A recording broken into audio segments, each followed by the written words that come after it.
मराठा समाजाला आरक्षण मिळावं यासाठी मराठा आंदोलक मनोज जरांगे पाटील अंतरवाली सराटी गावातून मुंबईच्या दिशेनं मार्गस्थ झालेत। 26 जानेवारीपर्यंत ते मुंबईत पोहोचतील। यानंतर आझाद मैदानावर आरक्षणाच्या मागणीसाठी आमरण उपोषण सुरू होईल।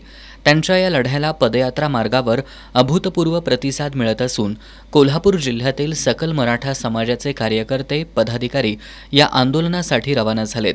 यासोबतच कोल्हापूरचे शाहीर दिलीप सावंत आपल्या पथकासह चित्ररथ घेऊन शाहीर सावंत लवाजम्यासह मुंबईकडे रवाना झालेत। मराठा आरक्षण लढ्यात रस्त्यावरची लढाई लढण्यासाठी आता आंदोलन मार्गावर त्यांचा शाहिरी हुंकार अवघ्या महाराष्ट्राला ऐकायला मिळणार आहे।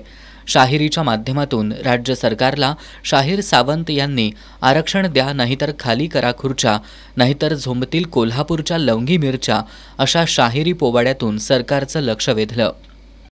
ज्या ठिकाणी जरांगे पाटलांचा ठिया जिथं सभा होणार आहे, जिथं आमच्या अनेक समाज बांधव राहणार आहेत, त्या ठिकाणी हा चित्र येणार आहे। सरकारला एकच सांगणं आहे, खऱ्या अर्थानं मुंबईत येणार मराठ्यांचा मोर्चा, सरकार सांभाळा तुमच्या खुर्च्या। मुंबईत येणार मराठ्यांचा मोर्चा, सरकार सांभाळा तुमच्या खुर्च्या। शिवशामच्या मावळे आम्ही नाही माघार, आरक्षणासाठी आता पुढाकार। कोल्हापूरच्या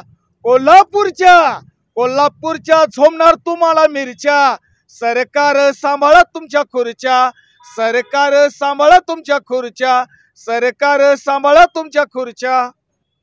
कोल्हापूरच्या शिवाजी पेठेतील शाहीर दिलीप सावंत यांच्या नेतृत्वात मुंबईकडे निघालेल्या चित्ररथात शाहिरी सादर करण्यासाठी स्टेज, जनरेटरची सोय यासह सोबत असलेल्या कलाकारांच्या जेवणा खाण्याची सोय व्हावी यासाठी सर्व लवाजमा घेऊनच सावंत मुंबईच्या दिशेनं निघालेत। आता आरक्षण मिळेपर्यंत पदयात्रा मार्गासह आझाद मैदानातही शाहिरी फटाक्यांनी सरकारला जाग आणण्याचा निश्चय त्यांनी केलाय।